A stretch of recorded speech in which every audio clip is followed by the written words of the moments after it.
All right.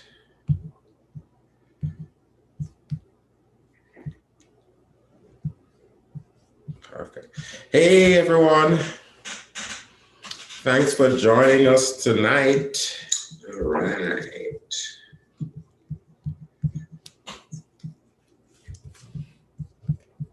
Thank you for joining Authentic Marriages for our presentation tonight. I'm really excited about all the things we're going to be getting into tonight. And I know that everybody here is here because they have somebody that they care about, that they want to get some information for to, help them and help themselves. Also, we're just really excited about tonight. And I know with everything that has been going on, this is just really a timely topic. So thank you for joining us tonight. I'm just excited for just all the things we'll be able to get into. And hopefully by the time our night is done, y'all will be able to leave with something that will help you in a very practical way. So just thank you guys for joining us. Still got folks coming in, but I'm going to go ahead and just get started. So my name is Dr. Kiddoe. I'm one of the co-founders of Authentic Marriages with my wife, Cara, who's not on with us tonight. But, Authentic Marriages, as you probably all are aware, was, formed as, the initiative by Cara and myself to really help marriages in a really practical, spiritual way. A lot of people are struggling in their marriages, and oftentimes we keep those things to ourselves. And so, we wanted to form a community where we could, share honestly, like, how do we deal with the ups and downs of marriage, and we do know that marriage doesn't entail, the two people who are married. It's also the family that's around it, and, how everyone is doing in that greater context. And so that's one of the reasons why I wanted to do our presentation tonight, is kind of talking about how do we support, the mental health of our families and our children, especially, during time of COVID, because, people are really struggling. So, we just thought it was a real timely subject, and we wanted to make sure that we got some really good information. And so because of that, I wanted to make sure that we partnered with somebody that knew what they were talking about, and could check me if I was talking some nonsense as well. So, so I'm really excited to have Dr. Erikka Dzirasa on with us tonight. So I've known Erikka, I think about 18 or 19 years now. Yeah. I mean, yeah, exactly. Time is going. Oh my gosh. Yeah.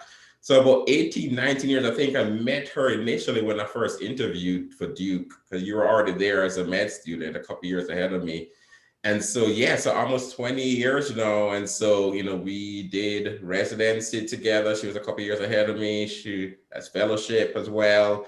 I think you were one of my attendings. Yeah, you were one of my attendings the first couple of years when I was in fellowship. So yeah, she was my boss several times. So, I remember that she was a good boss. She was a good boss. I can't complain. So I was really excited to have her with us, and I'll give her the opportunity to kind of introduce herself to us tonight. Wow, wow. Well, thank you so much for that introduction. And man, when you said 18, 19 years, all right, y'all. So I started medical school when I was about 10. Okay. So I was really smart. Now I'm playing. Um, Anyways, it's really great to be here tonight. My name is Erikka Dzirasa. I'm a child, adolescent, and adult psychiatrist.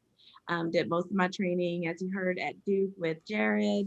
Met in medical school, and we just kind of continued on through our training at Duke, and started a private practice in Durham called Catalyst Therapeutic Services. So I stayed in Durham all of these Mhm. years.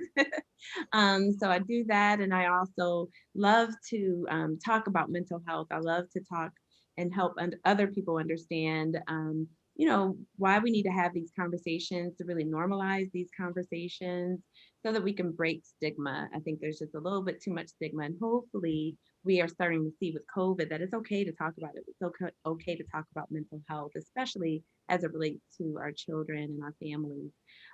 In addition to that, on the side, just for my own self care, I teach yoga. So I'm yoga certified, and I also am a cycle instructor, which I haven't done that since the pandemic. But I like to do that on the side for fun. So I'm really happy to be here. And I'm happy to see some familiar faces too on Yeah. Zoom. So yeah, it's good to see Jared and Kara. It's also really great to see. I have some coworkers from the past and all sorts of folks. So it's good to see everybody here tonight. Yes, yes. So, so we're going to be definitely taking questions towards the end of our presentation tonight. So if you have questions, please put those in the chat. We have some folks who are going to be taking those questions and reading them to us, so that if you have questions, definitely put them there. We'll try to get to as many as we can tonight. So just a few quick housekeeping items before we get started. So one of the key things we always say during our presentations, is that, even though myself and Erikka, we're both medical professionals, we won't be doing therapy tonight. We won't be doing any kind of medical treatment tonight. We're just sharing some good information, and that's really it. Some really good information, but we won't be engaging in any kind of treatment tonight. The other thing too is that we're going to be recording our session, and so it's going to be recorded in speaker view. And so if you're talking, then your face will be recorded during our sessions for tonight. But obviously that's just to make sure that we can share this information with other people later on who may not be able to make it tonight. So we are definitely going to be recording. And so I think with that, we'll just go ahead and get started. So as we said, the reason why we're here tonight is so that we can get into a discussion or a conversation about our mental health as a whole. As a nation, we've been under lockdowns for almost an entire year at this point. And, it's been a real challenge for many, many people. I don't know for you, Erikka, but I see a lot of kids who are really struggling right now, and parents just not knowing what to do. How can they help their kids? So, we want to kind of give an opportunity to kind of provide a space to talk about that, but also to find out some practical ways that we can help our kids and ourselves, because our mental health affects our kids' mental health as well. So how can we help our families to thrive and just to kind of get through this difficult period? So I'm going to share my screen with you guys, and so you can see some of the stuff we're going to be talking about tonight. All right. So we're going to talk a little bit firstly about, how the pandemic is hurting our mental health. I think most people are aware that it's not helping. It's definitely causing a lot of problems for us, but how specifically is it happening? How is it impacting us directly? So especially for our kids, there's some really specific ways in which it's kind of hurting them right now. Probably one of the biggest things that's happening is social isolation. So for a lot of kids, they are doing homeschool. Even if they are at regular school, oftentimes they're not socializing as much as they were with their friends. So they're much more isolated. And, for any human being, you need to get socialization going on, but especially when you're a child. It's such a big part of your development. And so not being able to socialize with people that you're friends with and family members has a significant impact on your mental health. The change in the routine, humans, we need routines, but kids especially need routine. And so the changes in the academic routine, the changes in work routine for adults, those daily routines that we used to have before, all of those things have changed. And that has created a lot of uncertainty. And uncertainty is one of those things that really hurts kids' mental health. And related to that is just not knowing when this whole thing is going to end, right? I think for a lot of people, if they felt that, okay, I know a timeline for when, these things are going to end, and where COVID is going to be over, we're going to get back to normal. If we knew a definitive timeline, I think most people would be okay just kind of getting to that point. But just the uncertainty of it creates a lot of kind of anxiety. And then there's the isolation that comes from just the loss of people that have gotten the illness, right? So, when you've gotten sick, you've had to go into, quarantine, you've had to be away from people, and that can create all sorts of anxiety and isolation. And also it can produce, even some levels of stigma as well, because it can be really difficult to say, okay, I had COVID. Okay, now I'm going back to school. How are people going to accept me or look at me? Are they going to be worried that I'm going to get them sick? All that kind of stuff. And so that's going to be going through your mind heavily. And then there's a big fear about the virus, right? There's been so much coverage, obviously, of this virus that there's a lot of information and misinformation out there. So a lot of people are scared. They're just scared, and kids especially, because they feel so powerless, are really scared. And not just little kids, I mean, teenagers on social media, there's all that information out there. And half the times it's not good information. And so you get a lot of stuff that's just making you more and more worried and concerned, right? Now, one big thing that's happening is that we're seeing that parents are under a lot of stress, and marriages are under a lot of stress as well. And so what that creates is an environment where there's more likely to be things like domestic violence as well as child abuse, right? And obviously that's going to be a huge stressor for any child to see violence happening or be the recipient of violence. But it's not just physical things, it's also emotional. Oftentimes, when people are under stress, they're going to be more short with each other. They're going to get upset more easily. They're going to take things out on their loved ones oftentimes. So emotional abuse rises a lot during times of big stress. And obviously we're under a lot of stress right now. And then for a lot of folks who have to work outside of the home and they have no one to watch their kids are home alone sometimes doing school, right? So neglect is rising, right? A lot of kids are basically homeschooling themselves, doing online digital learning on their own with no emotional support. And it's not the parents' fault that they have to do that, but it does have an impact on the kids, right?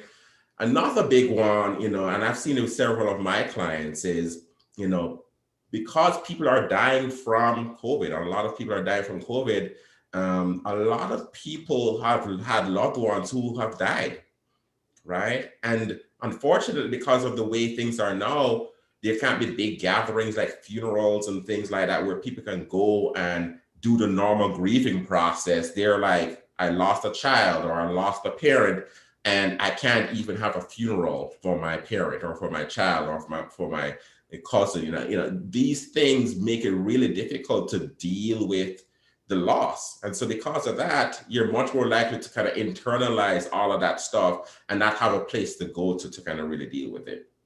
And as I mentioned before, the stigma of being exposed to get to COVID, and then just really just knowing that people of color, unfortunately, people of color and people on the margins are the ones who are most likely to have difficulties during these times because we have less access to resources. One statistic says that, about 25% of African Americans know someone who has died or has been hospitalized with COVID. And for people in the white communities, about 1 in 10. So we know that if you are a person of color, you're going to be much more likely to be impacted by this. And oftentimes in these communities, there's just less access to good care. Less access. So there's a lot of reasons why this pandemic hurts our mental health and compounds on each other, the different kind of stresses.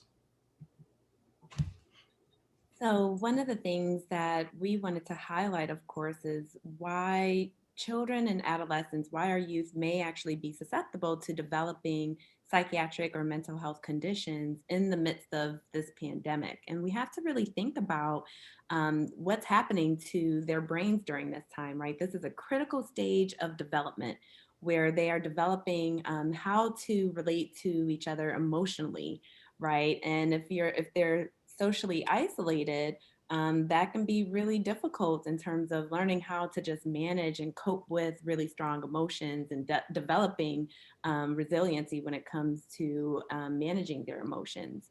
Of course, Dr. Kiddoe already talked about the social aspect of things. So again, these are critical times when they are learning a lot about themselves, a lot about what they value, a lot about what they believe in the world, right? That whole aspect of social development, who they make friends with, how they make friends. This is really being disrupted in a lot of ways with the pandemic, especially when you look at the whole age range, right? Whether it's elementary school, middle school, or even high school, especially for those who are transitioning. And there are lots of kids transitioning from elementary school to middle school or from middle school to high school. And as you can imagine, it's really hard to navigate how to build relationships and how to make friends as they're transitioning, and most of them are doing all of this online. And we know they already probably spend way too much time online anyways, right, with social media. So we really feel as though this can stunt their development in a lot of ways in terms of building those social relationships. Other things that are happening for them, they're developing cognitively, right? They're learning how to problem solve. Well, sometimes that can be hard to do when you're spending pretty much all of your time on Zoom. And it's really hard. Some of them aren't necessarily being challenged, and some are being too challenged, but they may not necessarily be developing the skills to keep up with that cognitive development. And then the physical aspect of things, I think that's something that we all forget about, that they're spending so much time indoors, and they're not necessarily getting that physical development, and then we think about what they're losing out on in terms of team sports and, even individual sports. I mean, they're not necessarily always having the opportunity. And there are some ways, we'll talk about ways to cope later where we think this can be done in a safe way. But again, we have to think in terms of what they may be missing out on in their physical development. And all of these things can impact the brain, right? Because the brain is constantly evolving and developing. And from what we understand in neuroscience, is that the brain continues to develop until about the age of 25. So even though we're focusing more so on children and adolescents, we have to also think about those who are transitioning to adulthood, those who are transitioning to college, and they're not even going to the dorm, right? They're not getting a chance to live independently with their peers. They're still staying at home, and they're missing out again on key developmental stages. So all of that impacts how they see themselves in the world. I know for myself, I'm seeing a lot of kids struggle with the social interactions and having social anxiety. They don't even know how to start a conversation sometimes, or how to maintain conversations. A lot of them feel isolated. They're not sure how to ask others to engage in maybe safe activities that they can do outside. So they tend to retreat to themselves. It can impact their self-esteem and their sense of self-worth. I've worked with a lot of kids who, because they are not getting that social interaction, they then start to think that maybe I'm not good enough, maybe I'm not worthy enough, maybe I'm not smart enough or cool enough. Nobody likes me. And it's not that, it's just that they are not in an environment that's fostering those kinds of relationships. So again, all of this can cause impairment at school. It can cause impairment in their everyday life and their relationships. It can cause impairment in the relationships with the families. I see a lot of like headbutting when it comes to, okay, you need to get off the computer. You spend enough time on a computer. And I think that's the hard thing we're all managing, right? The kids are having a hard time because all of their homework is on a computer. All of their assignments are on a computer. All of their classes are on a computer. Oh, and how do they connect to their friends?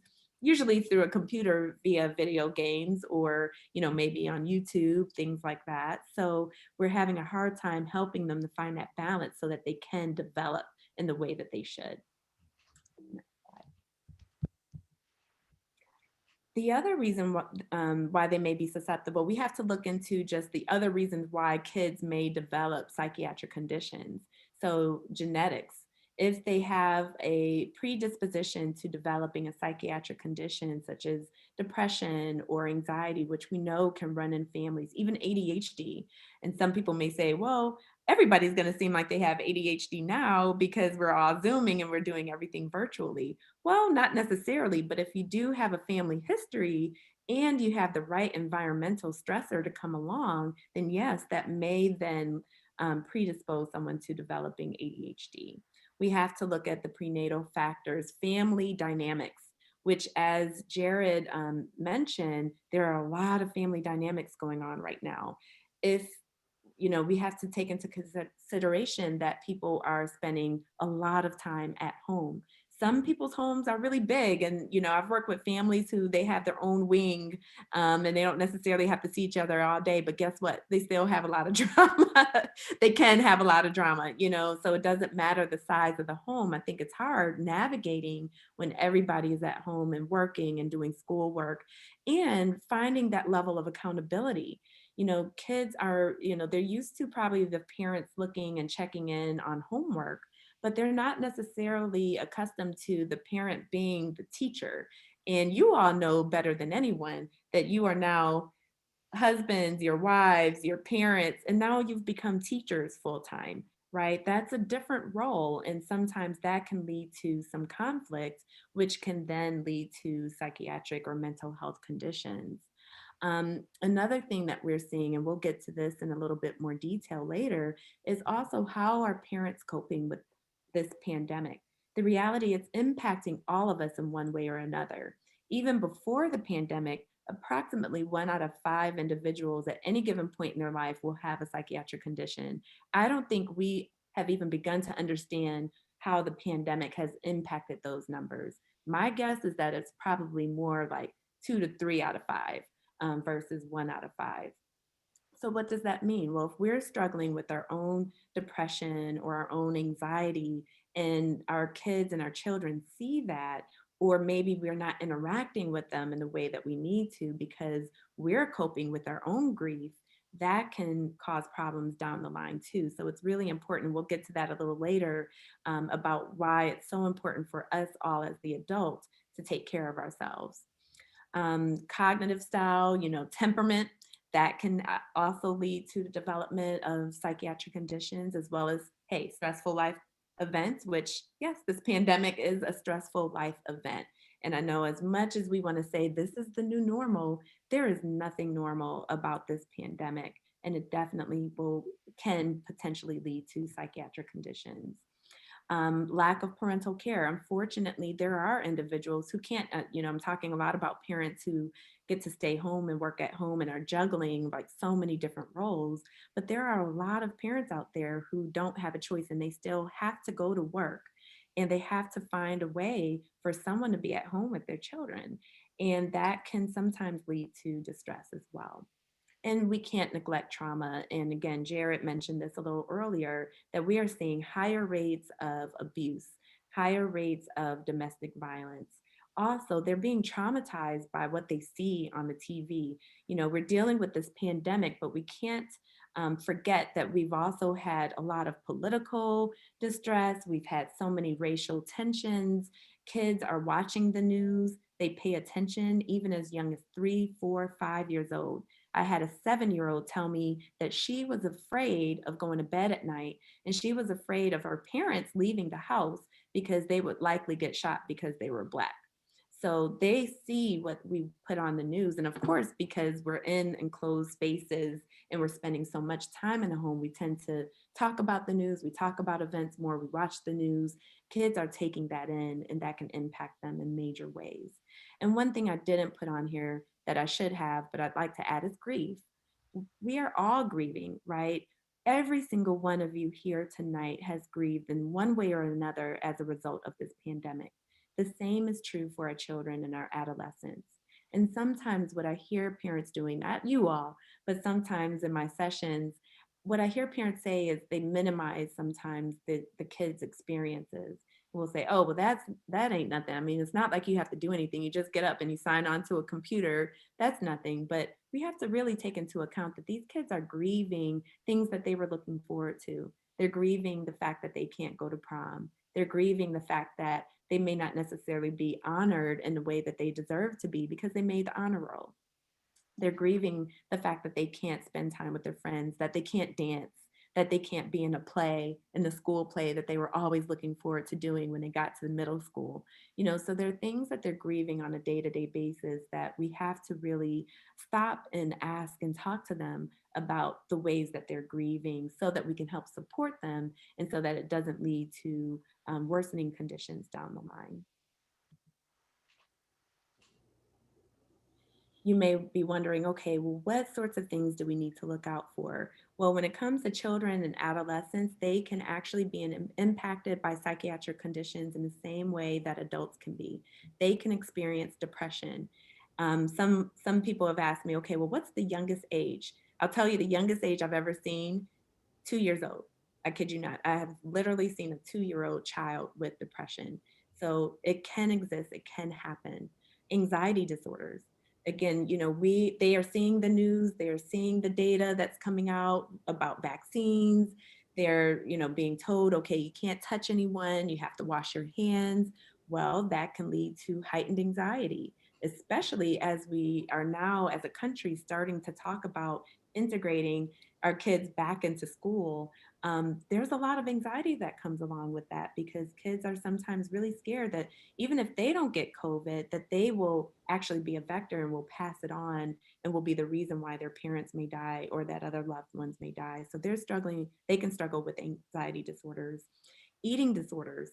I'm seeing higher rates of eating disorders, individuals struggling with that because, as Jared mentioned, we can lose track of our structure, right? And that's very easy to do. And it's easy, I think, as parents to say, okay, everything's in the fridge. All you have to do is prepare it for yourself. But if we are not keeping them accountable and keeping track, it can very much lead to folks either overeating or not eating enough. That can lead to the development of eating disorders. Again, because of the higher rates of trauma, we are seeing PTSD, and we're seeing things like behavioral disorders, learning disorders really start to manifest, not because of Zoom. A lot of people say, okay, well, only because of Zoom and maybe everything will revert back. But I think Zoom can probably bring to light that, when kids are doing their virtual schooling, that they actually are struggling in ways that maybe they were struggling with before, but we just didn't catch it until they're at home and we realize they can't stay seated. They're having difficulty sustaining attention for long periods of time, or perhaps they are dealing with some sort of learning disorder like dyslexia or something like that we just haven't really caught before. And then lastly, OCD. We're definitely seeing higher rates of OCD in kids, engaging in compulsive behaviors to make up for obsessions, which, dealing with the pandemic, that's usually the most common kind of obsession and compulsion that we see is obsessions, by the way, are intrusive thoughts or images that can come to mind that are really, just, they really cause a lot of distress, and sometimes individuals can engage in compulsions or behaviors or rituals to help reduce that stress. So it's common to see folks who worry about germs or getting sick that they may wash their hands excessively. Well, the CDC is telling us to wash our hands every other minute. So you can imagine how that could trigger someone with OCD. You may be wondering, okay, well, what are the warning signs? How would I even know if my child is struggling? Well, you're going to look for their affect. Are they seeming to be sad or moody? You may be saying, okay, aren't all teenagers moody? Well, what we want to look for is a shift or a change in their moodiness. So, are they becoming more moody, increasingly moody? Does it extend not only to the family, but does it extend to their friends as well, or maybe to their siblings? Are they more emotionally reactive or sensitive? Meaning, do they read into things that you say that you didn't mean, but they take it in a totally different context and they read too far into it? Maybe they're more emotionally reactive. Maybe they're crying, having more crying spells. They could be more irritable or aggressive. They can even experience heightened levels of anxiety and panic symptoms. I have one young boy who he just doesn't want to leave the house at all. And I said, well, you can leave with a mask. You can put a mask on and, be 6 feet apart. And he's like, no, no, no, because of COVID, I can't leave the house at all. And the parents don't let him leave, and that leads to a lot of impairment for him and the entire family. A lack of energy or motivation. I think we probably all been there at some point, right? Especially with this pandemic and dealing with Zoom. And again, I want to give you all a shout out for the fact that it's 8:30 on a Thursday night and you all are here on Zoom. And many of you have probably been on a computer all day, show of hands, right? You may not have had a motivation to sign on, right? But you still did because you found value in being here tonight. Well, sometimes our kids and our youth, they may not have the motivation to do anything. It extends not only to schoolwork, but maybe they don't have the energy or motivation to take a shower or to brush their teeth or to eat or to prepare things or to even text their friends anymore. Maybe they're no longer engaging with folks on social media because they no longer just feel like it, leading to further social isolation, which we see. I see some kids who, they've taken that and run with it. Or because of the family dynamics, they may not be allowed to see people in safe ways, and they may not necessarily know how to engage with folks on Zoom or FaceTime. They may not have access to the apps, to the social media apps. So it can lead to even more social isolation. So those can be just a few warning signs. I may have more, I'm not sure. Jared, what's next? Oh yeah, yes, I did. So other things that you will want to look for, are they saying, oh, I just can't do this? Is there a lot of negative thinking? You know, I'm not worthy, I'm not deserving, nothing's ever going to work out for me.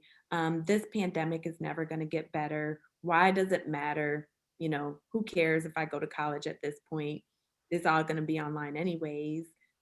Who cares, you know, about the future in terms of a job? You know, it kind of builds and builds and builds into a sense of hopelessness, or just not looking forward to the future, you know, which can be really devastating, but it can be easy to overlook that too. And I've definitely worked with kids and teenagers who did have things they were looking forward to. They were looking forward to graduation. They were looking forward to prom. They were looking forward to senior day and picture day, you know, and whatever it is. Now that the pandemic is here, they're no longer looking forward to those things. They may also have difficulties with paying attention, difficulties with sustaining attention. We talked about ADHD, but this poor attention can be a feature of ADHD or depression or anxiety. It's like the common cough. So there can be lots of different reasons why one would not necessarily be able to pay attention. And sometimes what we may see is a subtle decline in grades, which can be hard during this time, right? Because so many of their classes are pass fail. So how do you know what your child or your teenager, you know, if they're really struggling or not, because they only have to do the bare minimum, right, to pass. So that one could be tricky as well. And we may want to just check in and talk about what are they learning, to, you know, check in with the teachers to see if they are at least participating when they're in class, if they're engaging, if you're not able to see whether or not their grades are slipping. But I've seen the opposite too. I've also worked with teenagers who have always been A students who have completely failed all classes, stopped logging into their virtual classes altogether. They know their parents are going to be at work and they're like, okay, there's no point in me even signing on. I'd rather sleep all day, right? And that could be another feature, would be such low energy that they want to either sleep all the time, or they're having a hard time sleeping, or you're seeing a complete shift in their sleeping schedule because they're not getting up and going to school every day. I can't tell you how many kids I talk to and they're like, oh yeah, Dr. D, I go to bed maybe like 4 or 5 in the morning. I'm like, what? And waking up at 1, 2, 3 p.m., 4 p.m. So they may have completely different shift in their circadian cycle. And then lastly, you know, last but definitely not least, because it is concerning, would be suicidal thoughts or self-injurious behaviors, cutting, scratching, head banging, hitting, thinking that, okay, because I don't see a future beyond this pandemic and there's nothing to look forward to. I used to look forward to college. Now I can't even look forward to that.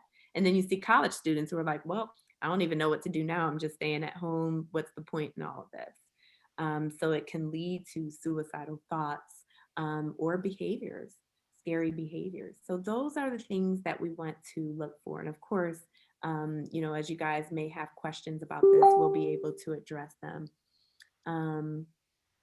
Should we be answering questions now? Yeah, so yeah, we can definitely, I think, take any questions you put in the chat.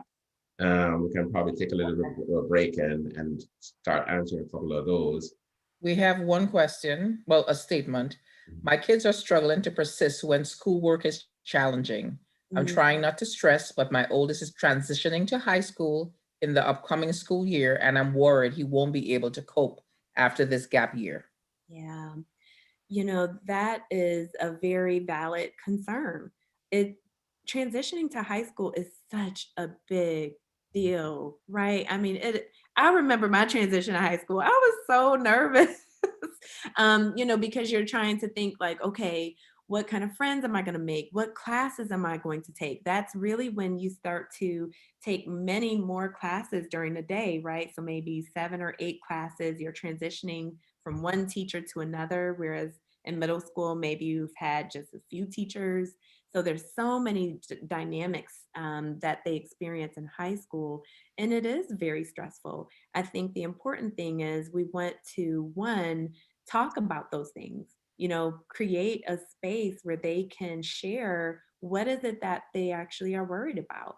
Is there a way that you can get them to meet their teachers before they start, whether that's virtually or in a in a safe, distanced way, to meet their teachers in person? Are there ways that we can get them involved in activities that they can do where they can still build a community and build a network and a support system, build friendships, because it's hard to do that when you're just going to class, right? How many of us remember going to high school? And I mean, my best friend was somebody that I just happened to sit next to at lunch. And, we just sat next to each other. We figured, okay, there's a seat here. And to this day, she is my very best friend from high school, but we literally met eating lunch. Well, they don't get an opportunity to just see each other like that. So we have to maybe be a little bit more intentional in terms of how we're setting up activities for them so that they can meet people and interact with people and not be so socially isolated. Exactly.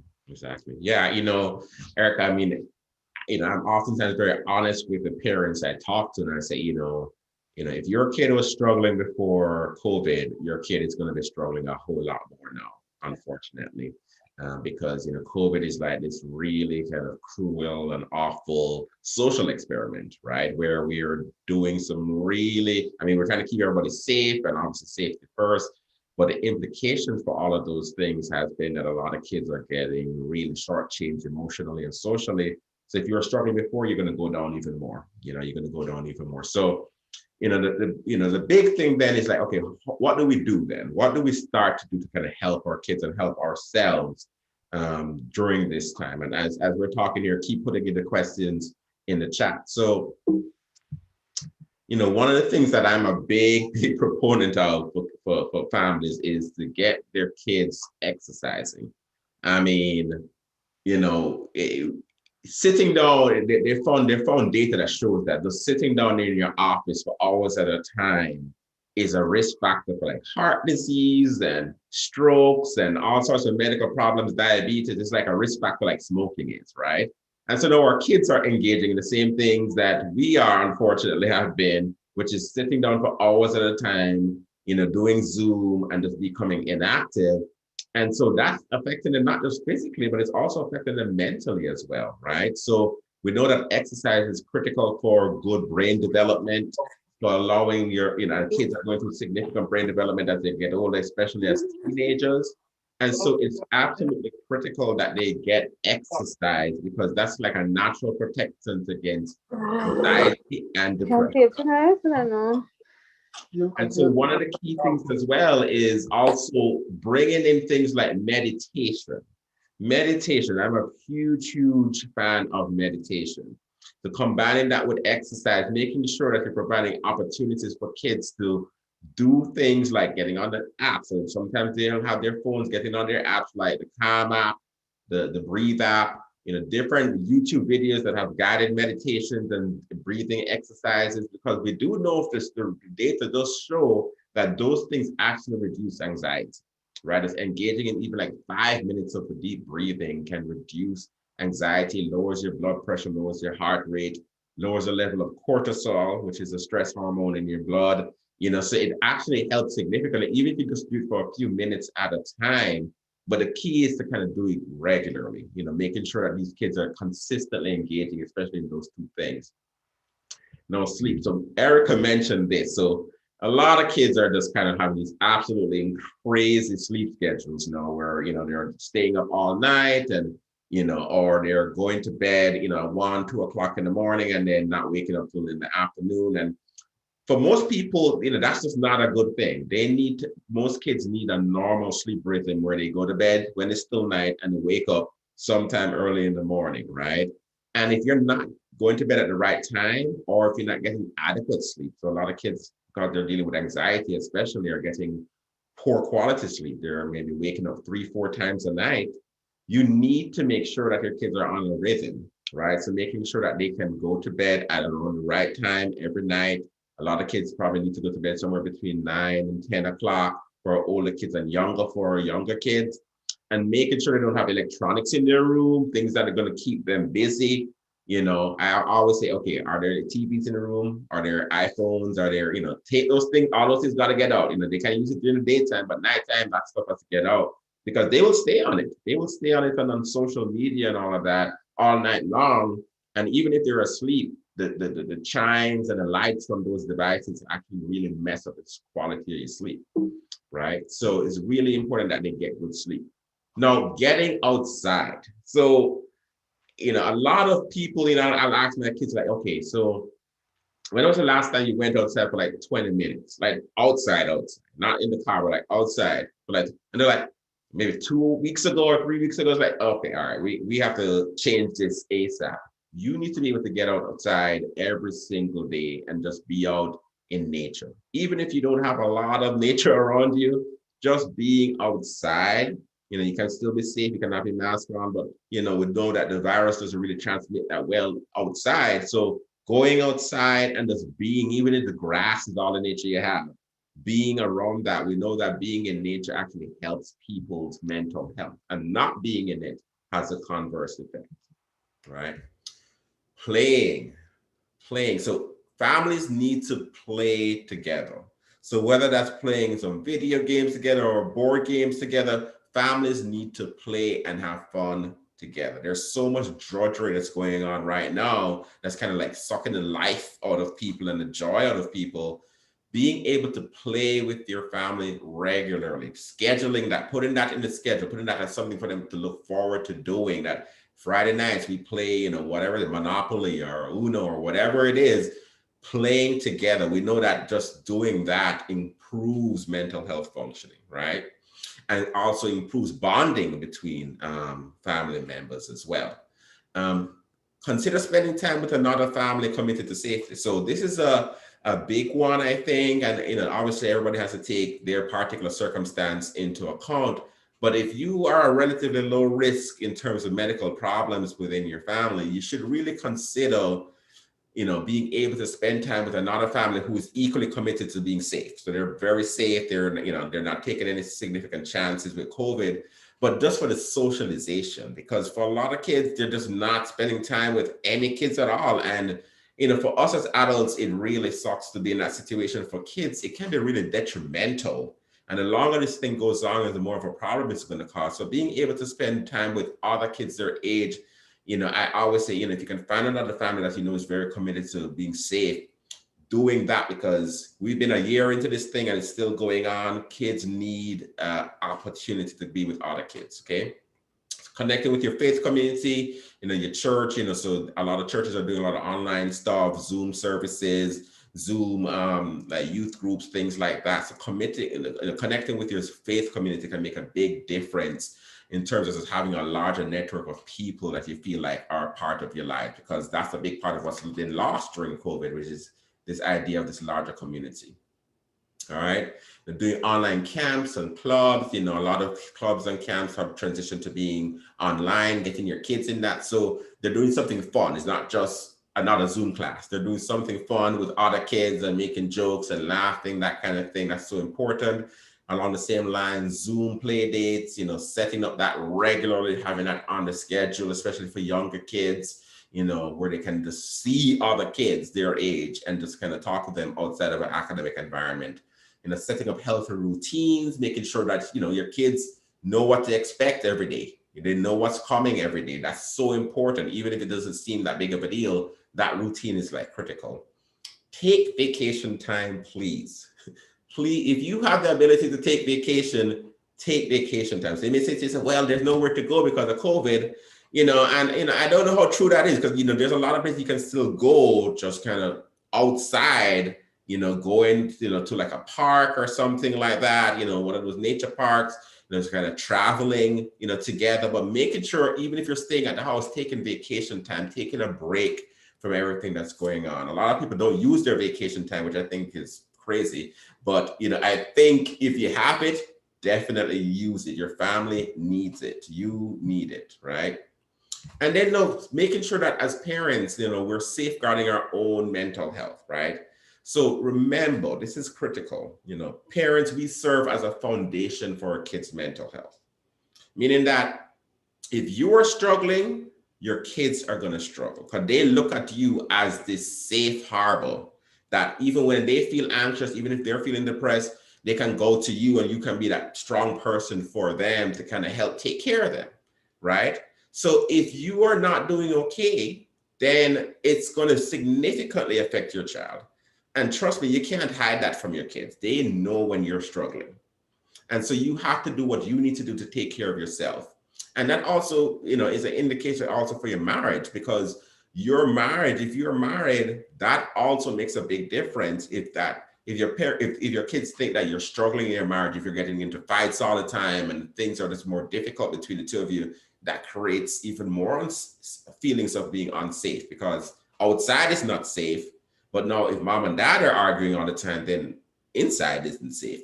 Then where is safe? There's not a safe place. So making sure that we safeguard our own mental health, but also take care of our relationships within the context of COVID, right? So here are some things for you as parents that you need to start doing individually, right? And as couples, right? Make time for yourself, please. Every single day you want to give yourself some time, just some me time. And with everything going on, it's very easy to skip out on that, but that is not healthy and that will drive you into the ground eventually. Make time for yourself, whatever fun things you like to do. Maybe it's a TV show you like to watch, or, exercise, or whatever it is for you, just helps you to nourish your soul. Do that. Making time for your relationship, right? So we've talked about this a lot in authentic marriages, that, relationships live or die based on how much effort and intentionality you put into it. So if you're not making time for your relationship, it's going to start to fall apart. And especially during the times that we're in right now, the high stress period that people are in, relationships are struggling. And the only way to safeguard against that is to make sure you're spending quality time every single day with each other. It doesn't have to be a ton of time, but it needs to be a consistent amount of time, right? Now, this is a big one. Having clear boundaries with your job. So if you work from home, what has happened is that for a lot of people, work doesn't really end, right? Because you started work in the morning, but it goes all the way into night and beyond the usual hours because you're doing everything online, right? So you have to be able to say, you know what, this is when I'm signing off. I'm not looking at emails. Even if it seems like you could easily do it, you have to have those boundaries, or else, you don't have any separation with your work, which after a while it really starts to burn you out, right? Being compassionate towards yourself and others. This is really important because everybody needs more compassion during this time. We're so stressed. We are so much more irritable. We need to be compassionate to ourselves and to our loved ones. We need to be extra gracious to each other during this time, because otherwise what's going to end up happening is that we just get more irritable and we start fighting more and so forth. And then that creates an environment that's not going to be safe for you or your kids, right? Think very strongly about starting a gratitude journal, right? So with all the negativity out there right now, it's very easy to kind of get sucked into a vortex of suckiness, right? Where it's like everything is just bad. This is bad. So the economy is bad, and people aren't safe, and all these different things are going on, and politics, and there's all this negativity out there, and that can really actually negatively affect your mental health. Doing a gratitude journal where you start just kind of listing the things on a daily basis that you're grateful for. And despite all the terrible things that are happening, there's a lot to still be grateful for that you have to acknowledge. Our minds tend to acknowledge the things that are negative going on a lot easier than the positive things that are going on in our life. So doing things like gratitude journals can be really, really positive for our mental health, right? So laugh. So this one is supremely underrated, but critical, right? So do things that make you laugh. So whether that's playing games or watching shows, sometimes we like to watch like serious dramas and stuff like that, which is fine. But because of the period that we're in, we have to make sure we are injecting laughter into our lives on a regular basis, even on a daily basis, because the kind of chemicals, the neurochemicals that are produced when we laugh actually boosts our mood and actually gets us feeling better, even beyond the time that we're laughing at whatever we're watching or we're engaging with, right? So creating opportunities for laughter and fun, critical, right? Having healthy relationship boundaries, meaning that you want to make sure that if you are, you have your external family that you're dealing with, the extended family, that yes, you want to be helping to take care of other people as best you can, but you have to be able to say no as well. Because if you overextend yourself, what's going to end up how you're going to get burnt out. You're going to be resentful of that person or those relationships. And you need those relationships, right? So healthy boundaries allows you to engage in an appropriate way with your extended family and friends without feeling like you're giving too much of yourself in those situations, right? Take a break from the news, please. For a lot of people, they have news on all day long and they're checking their phones and social media is full of news. You need to put boundaries around that. Say to yourself, okay, I'm going to check the news in the morning and maybe check the news once at night and get whatever I need for the day. But I'm not going to spend all day within this kind of negative vortex of news, because most news right now is not that positive, right? So take a break from the news. Send your kids to bed, please. So for a lot of people, because their schedules are all messed up, and we've mentioned this in Authentic Marriages presentations before, kids are staying up all sorts of hours, and so parents have less time with each other. And so you send your kids to bed at a late hour, and then you don't have any time for yourself, much less each other to connect. Send your kids to bed at a reasonable hour. It will help their mental health and sanity, and it will do the same thing for you, right? Make sure you create check-in times with your significant other every single day, 10, 15 minutes at a minimum, if not more, but make sure it's on your schedule. And this is our time to check in. How are you doing? How are you dealing with everything that happened today? How are you dealing with this pandemic? How are we doing? Asking questions like that. Now, it's not a time to be arguing or bringing up a fight or something that you're upset about. That's not a check-in. That's something else, which you may need to do some other time. But check-ins are for just really taking care of each other and providing that space where you can just be relaxed and say, you know what, I'm really struggling right now. This is how you can help me right now, or how can I help you right now, as being there for each other. Date nights, please.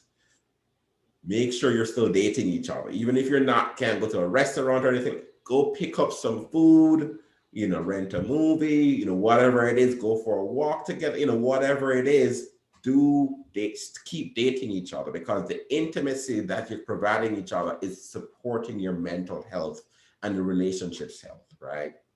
Make sure you're connected intimately. So there's varying data on this. There's some data that's indicating that people are having less sex in COVID, and there's some data that's saying that people are having more. So, depending on where you lie, this is either a great time for you from that aspect or it's not.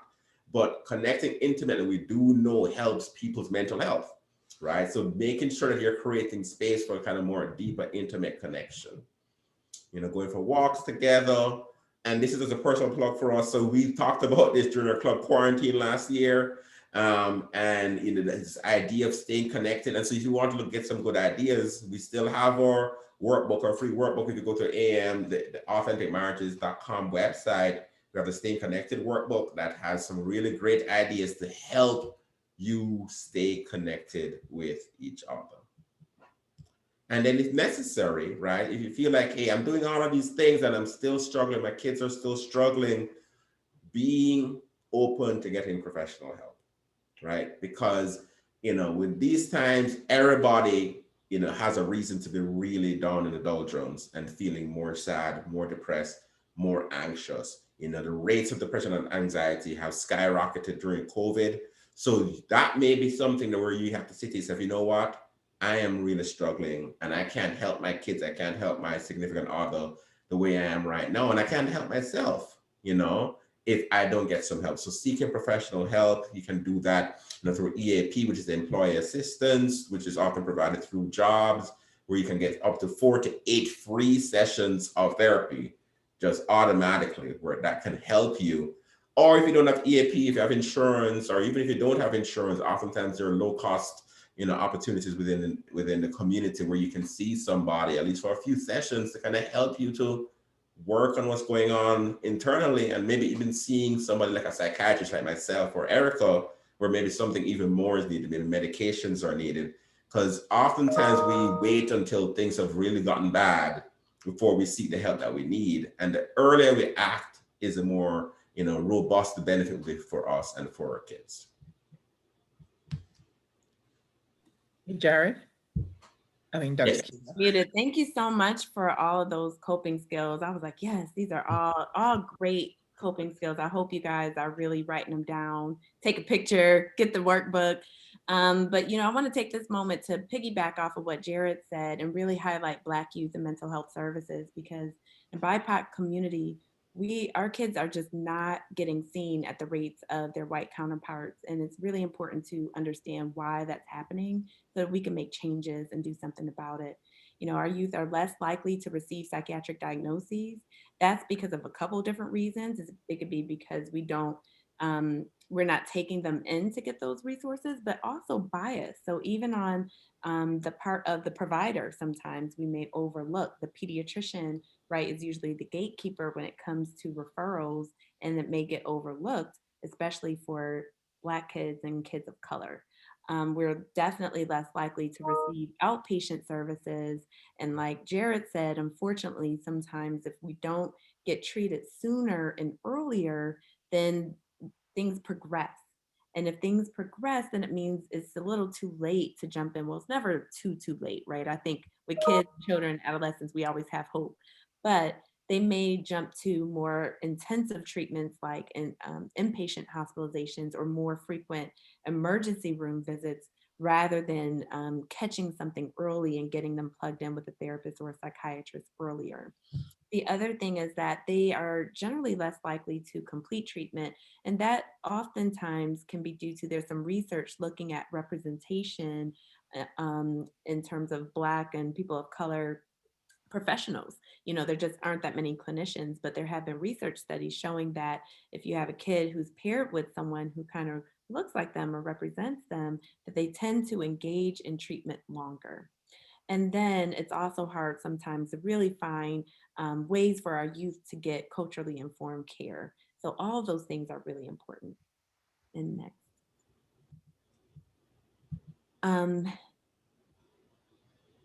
Okay, next slide. All right. We have one question. Here we go. Right, as you're doing the slide. Jared, this one is for you, where they ask, how much exercise do you recommend? Oh, okay. So it's not so much a number. I'm big about, what is sustainable, right? So what can a kid do sustainably? I think for most kids, getting somewhere like, they can get at a minimum like 30 minutes a day for like 4 or 5 days a week, that's a good starting place, right? Especially if they're not a very active kid, because it's going to be tough to be, get an hour's exercise if, you haven't really been exercising. So starting off like 30 minutes a day for like 4 to 5 days per week, I think that can be really helpful as a starting point. But the most important thing is finding something that they're interested in, something that they feel like is sustainable, And I would just add, I totally agree. I would also add, we want to look at body movement. I think sometimes when we think about the word exercise, that just sounds burdensome. It's like, oh man, like, okay, I got to ride a bike or walk. Why do you want me to walk, mommy? I don't want to walk, but can we think of other fun ways too to engage body movement? So, maybe it means going to Target and picking up some hula hoops and hey, let's all hula hoop as a family, or, jump rope. That was something I picked up actually during the pandemic. I was like, you know what? I know I'm X amount of years. Jared kind of put me out there trying to know how much older I am.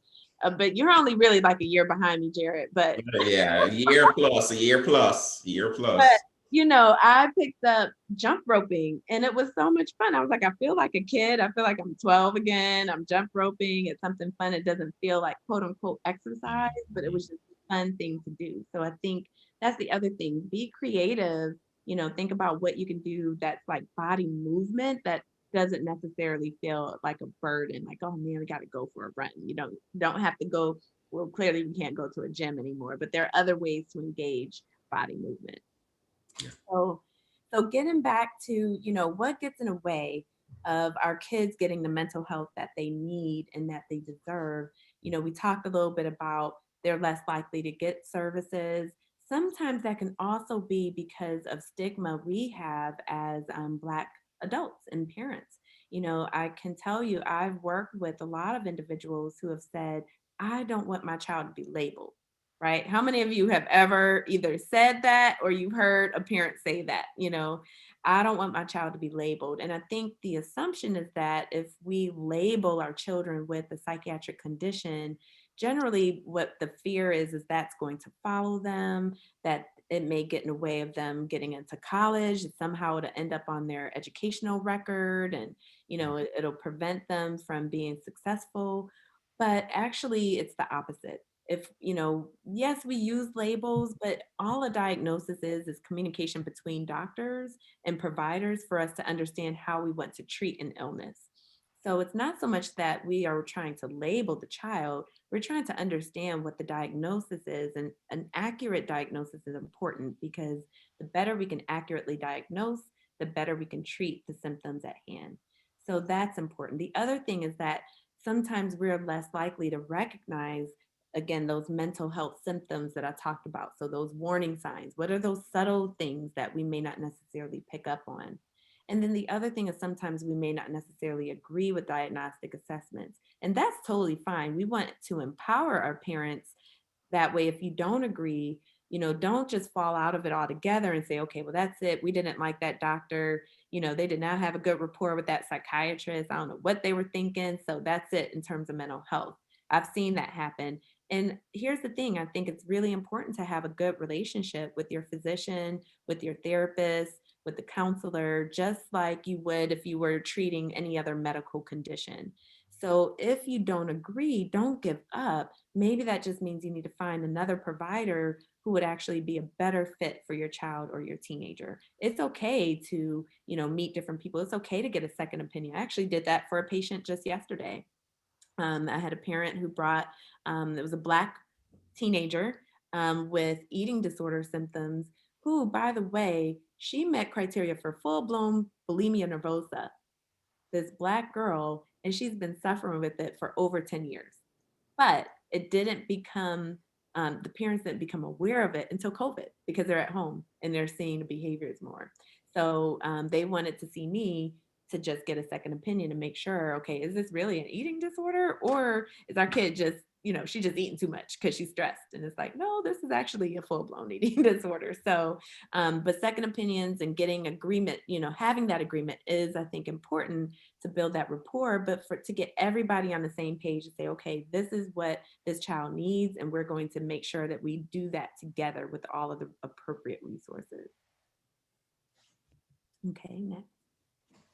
Other barriers to treatment. So we talked a little bit about fear in terms of, a child being labeled, but sometimes it's just a fear in general. We don't really know what treatment will look like. What does that mean for my teenager to see a therapist? And what do you mean I can't sit in the room with them when they're meeting with their doctor? What do you mean that's private and confidential? There could be shame. Sometimes I've heard parents tell me that they feel as though they've done something wrong. They start blaming themselves. This is all my fault. If only I had done X, Y, Z, or I can't believe my child is suffering with this. What does this mean? So they may hold shame, and that may prevent them from seeking services. Stigma. We all know there's a lot of stigma out there, mostly due to a lack of understanding, I think, but also due to the relationship we've had within psychiatry and within mental health, especially dealing with the BIPOC community. There's a lot of mistrust, and it's understandable that there's mistrust. We're seeing individuals and kids, our Black youth, tend to go through juvenile justice system far before they ever see a therapist or a psychiatrist. So absolutely, we have every right, I think, as Black people to have mistrust. But I also think it's important for us to learn and to see what other resources are out there and available to our kids, so that we're not overlooking when they are struggling and when they do need some resources, and we can actually meet those needs for them. Sometimes religion or spirituality can get in the way. I've heard parents say, nope, they just got to pray it away. Like they don't have enough faith. Or they say that about themselves. I'm a superhuman mommy, wife, entrepreneur, and I don't have time to be stressed, right? Because I'm too blessed to be stressed. No, no, no, no, no.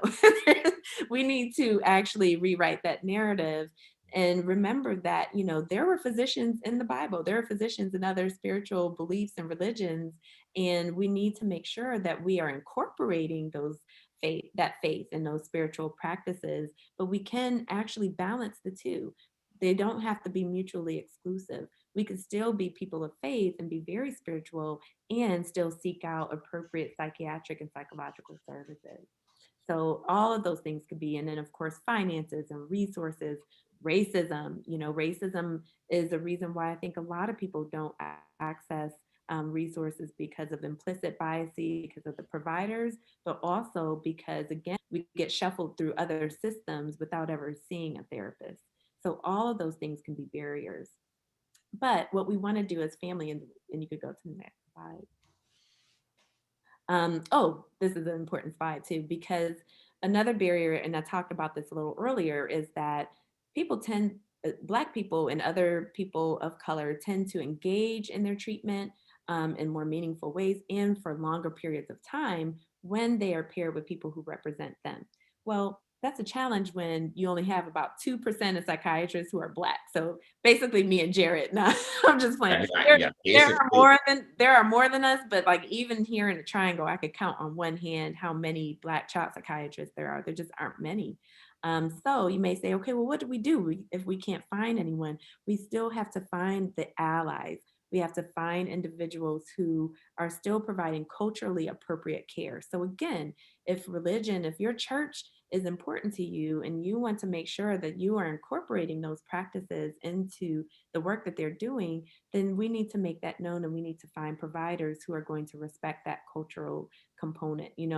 There are a lot of us in a Black community where the grandmama is the one in control. She's the matriarch of the family. She's the one making the decisions. Okay, well, do we need to include grandma in the treatment recommendations? Do we need to bring her to the parent treatment meetings so that she can understand how to set structure and we can all be on the same page and be consistent? So we have to make sure that we're finding those individuals who can check in to say, hey, look at everything that we're watching on the news. How is this impacting you as a Black 18-year-old as a man, or a Black 16-year-old, who may be the only Black in their class? How does that impact you? So we want to make sure that if we can't find them individuals who, represent them, that we're still finding allies who can work within a cultural framework. So you may be wondering, after all of this, because it is kind of time for us to wrap up. You guys have been so patient and engaged, and we're so grateful for you to be here tonight. So you may wonder, okay, what do I do then? Okay, let's say I do see those warning signs. Let's say we've tried all of those coping skills, right, that Dr. Jared listed, and still they're struggling. What do I do or say? Well, you could go to the next slide. We have to really create a safe space, you all, for our children and our adolescents to be authentic and to be open and honest and transparent about what they're experiencing. And what that means is we really need to be careful with judging, right? Or, being harsh or critical when they tell us that they're struggling. We also want to create a space where we ask, what are you feeling? What are you experiencing? Are there things you're worried about? And really listen. I think sometimes as parents, we may be quick to give solutions. Well, you just need to do this and you just need to do that. We need to jump to this and we need to come up with a plan, right? Understandably so, but sometimes, y'all, they really just need an ear. Sometimes they really just need us to be there to listen to them and to better understand their perspective, to put on those empathy shoes and really imagine that we're in their shoes, to understand what they're dealing with on a day-to-day basis, even when we don't feel like it may be a big deal, right? Because sometimes they do struggle with things that we may minimize their experiences or invalidate them. but we really need to make sure that they have a welcome environment. And if you notice that there are things, we don't want to be quick to judge, we don't want to be quick to criticize, but we do want to use language that we are noticing a shift. Hey, I've noticed you seem to be spending a lot more time in your room, and I know that school's over at 5, and I know you're usually done with your homework by X time, but I've noticed you haven't been spending as much time with the family. What's going on? What do you think? What do you think about that? So rather than, you don't spend any time with the family, you need to be down here downstairs at this time, such and such and such and such. That's gonna be like, oh, okay, y'all are doing the most. I'm gonna sit back, and I'm not gonna. That makes me not want to spend any more time with you because you're, criticizing me. But again, it's taking notice. Hey, I noticed that you haven't been taking care of your hygiene as much. I noticed that you haven't been taking as many showers. You know, maybe what we can do as a family is, since we are working from home, let's pretend we're actually going out somewhere. Let's get dressed in the morning, let's shower in the morning, let's get dressed and pretend we're going somewhere, even though we're going to the kitchen or the dining room. But again, taking notice, you want to show them that you care, and you show them that you care by saying what you notice. And again, in a non-judgmental, non-critical way. The other thing is we want to give grace, right? And Jared mentioned this earlier. We want to give compassion. We want to give grace. We don't want to say, okay, I've noticed that your grades are starting to slip, and then be harsh.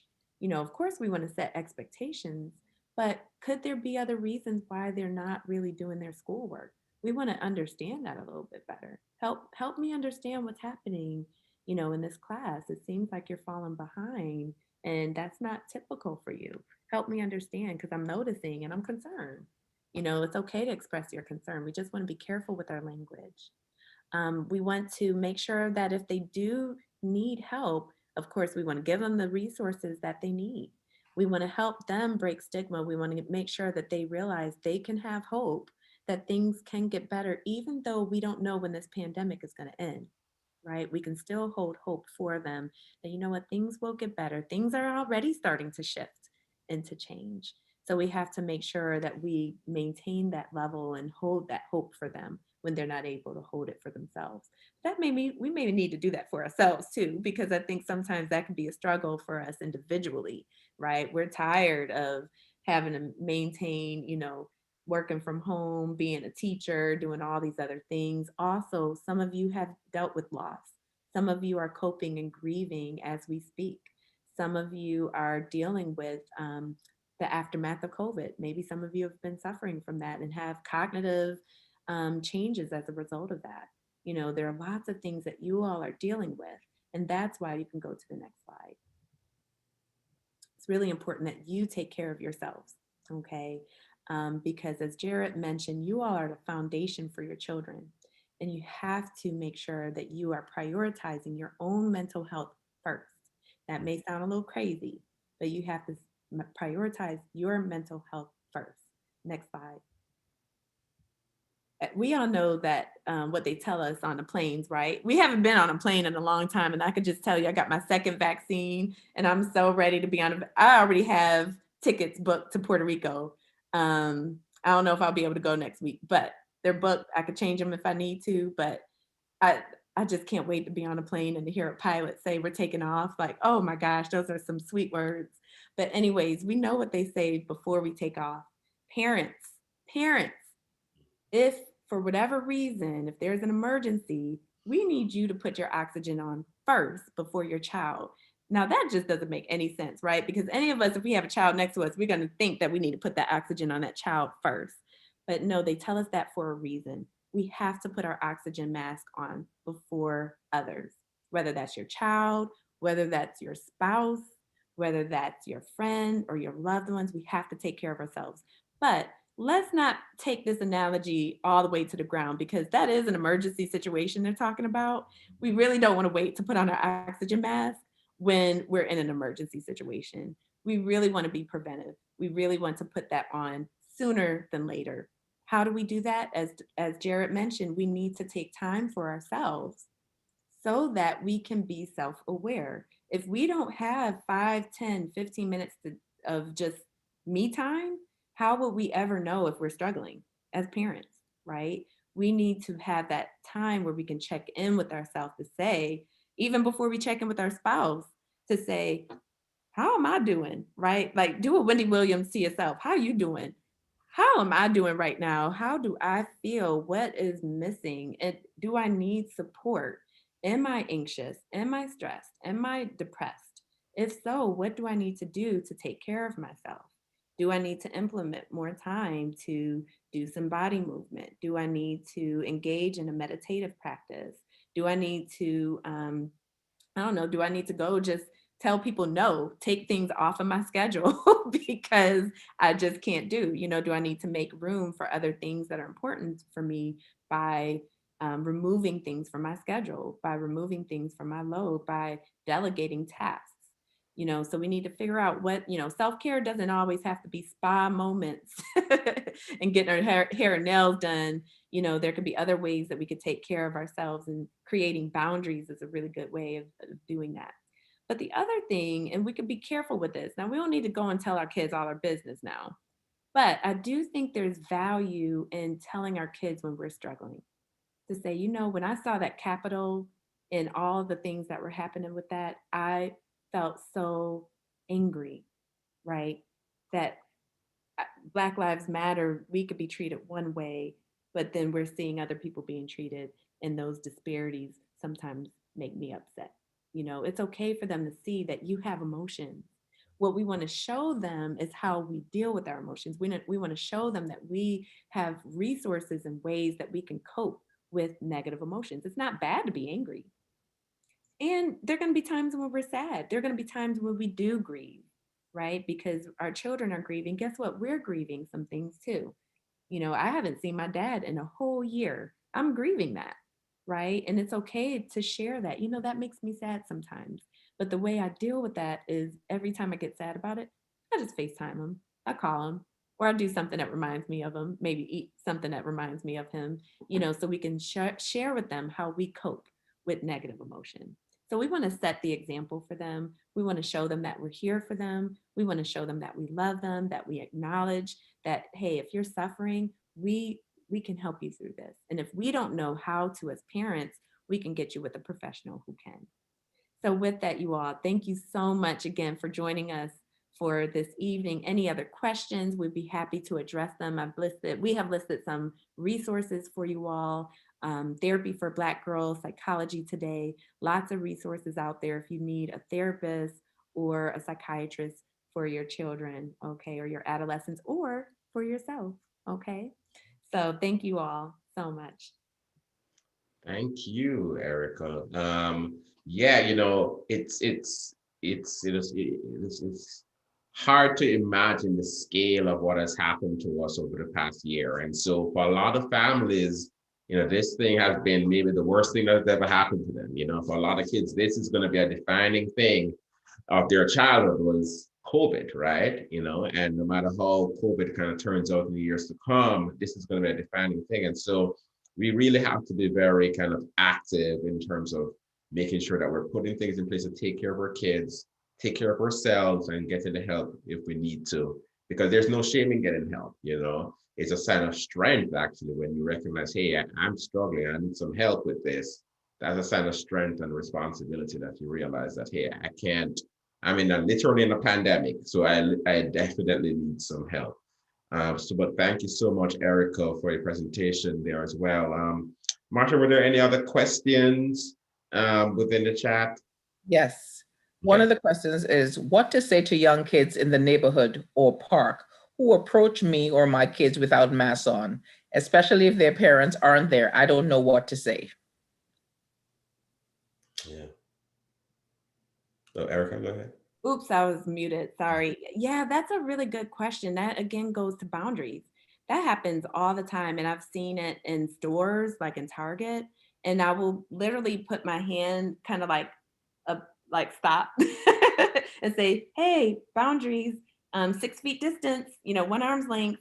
I think for a little kid in a park, 1 arm's length, like a bubble. You can put your arm out and just say, okay, hey, personal space bubble. We just want to make sure that we keep our distance. because of COVID. And if they don't, then you can't control that child, but you can control your child. And you can say, okay, maybe it's time for us to move to another location within the park or a different area. But, I think that is hard because there are there are a lot of people out there, y'all, who do not really understand COVID and the risks, or who just don't care, frankly.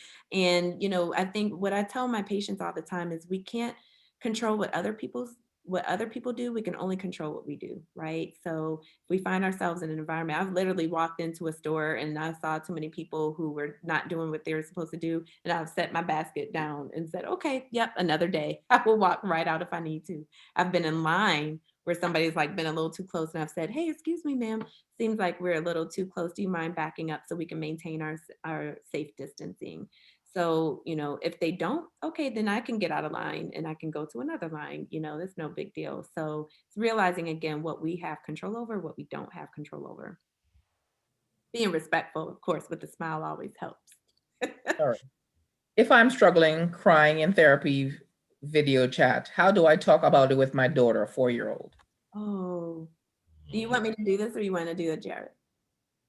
Man, I think we both should. I think, so if you're struggling, read the question again, Marsha, so I can get it. If I am struggling crying in therapy video chat, how do I talk about it with my daughter, a 4-year-old? Yeah, I think, like what Erikka kind of alluded to before, I think having a sense of, you want to be honest with your kids to an age developmentally appropriate level where you are acknowledging. You don't want to pretend like, hey, I'm fine when, you may be crying yourself to sleep at night. Like, you want to be honest to say, this has been really tough for me, and COVID has been such a challenge, and it makes me really sad at times. It makes me really sad. It's sad for me, it makes me sad for you, because I know the things that you're missing out as well. But I want you to know that, I'm going to be here. I'm a safe person for you to talk to. If you ever feel like you are feeling overwhelmed, we can talk together, and I'm going to be here. You're going to be okay. But it's okay if you feel sad, and I think you want to encourage kids, because sometimes, we get the idea that making kids happy is the goal, right? No, allowing kids to be sad actually can be really helpful in terms of them being able to turn the corner and be okay over time. You want to acknowledge that being sad and feeling anxious sometimes is completely normal. It's a part of the human experience. And sometimes mommy feels that way. Sometimes mommy is really scared sometimes about what's going on. But these are the things I think about. These are the things I do that help me to kind of cope. Maybe there's something we can figure out for us to do together. Maybe there's something we can figure out for you to do on your own when you're feeling really sad or feeling really scared and so forth. But we want to make sure it's a safe space and an honest space to acknowledge, what's going on with our kids and be okay to be like, this is just not a great time right now, but I'm hopeful things will get better. I know things will get better. So you give them hope while also acknowledging where they are in that moment. That's right. I couldn't have said it better. That was perfect. Yeah. Anything else? Any other questions, Marsha?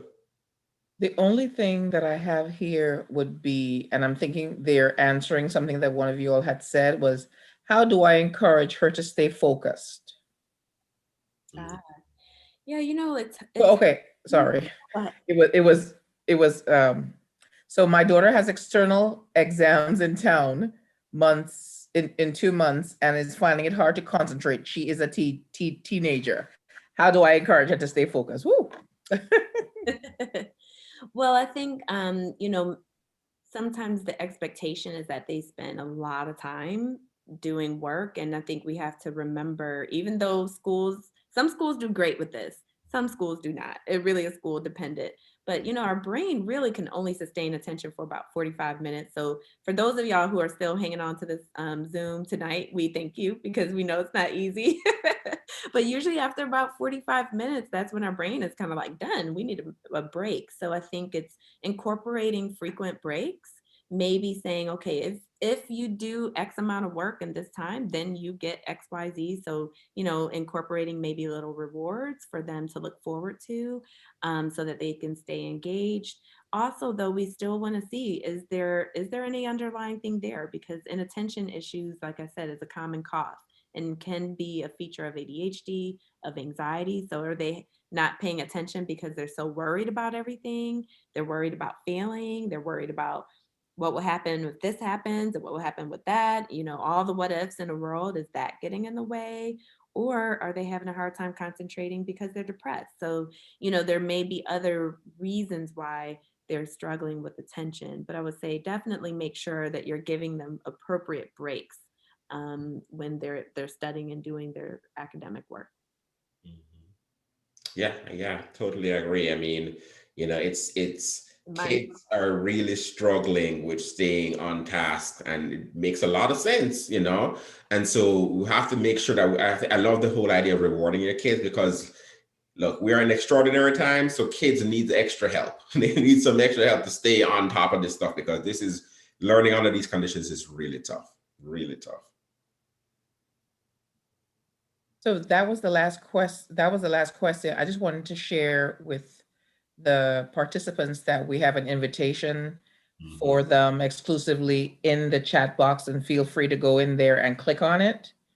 So Darren, I'll let you finish up that invitation. Thank you. So, thanks for setting that up. So we are really excited. At Authentic Marriages, we're going to be doing a celebration of love retreat this July in Aruba. It's going to be a 5 days couples retreat from July 3rd through 7th. So take advantage of that July 4th weekend there to have that extra time. But it's going to be a 5-day retreat of just connecting with each other, getting away from this, obviously, all the craziness that's been going on, and just having a time where you can make some really great memories and just learn a few things to kind of help your marriage, right? So it's going to be a lot of fun. We have a lot of fun activities that we have already planned, a lot of connecting activities, that we're just really, really excited about. So, please definitely, it's going to be a 4-day retreat. So definitely go on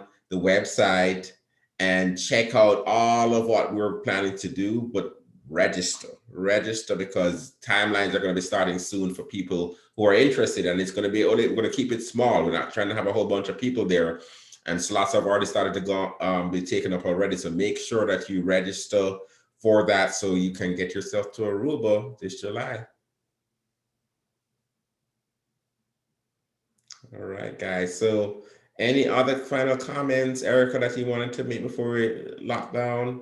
No, thank you so much for having me. Authentic Marriages, I really appreciate it. And I hope that you all were able to learn something. If not, that you could pass it on to maybe another friend or a family member who may be struggling with this. So thank you. Yeah, definitely.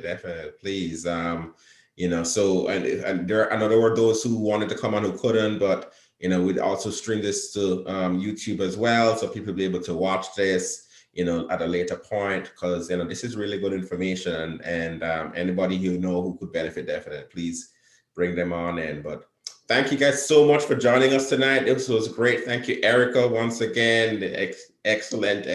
We really appreciate your time and your energy as well. And thank you guys for hanging with us so late tonight. And we have other things coming up from Authentic Marriages in the coming weeks and months, so please kind of hang around with us. But thank you once again, guys. You guys have a great night. You guys take care, stay safe, keep yourself healthy, keep your family healthy. All right. Bye. Bye, guys. Bye. Bye.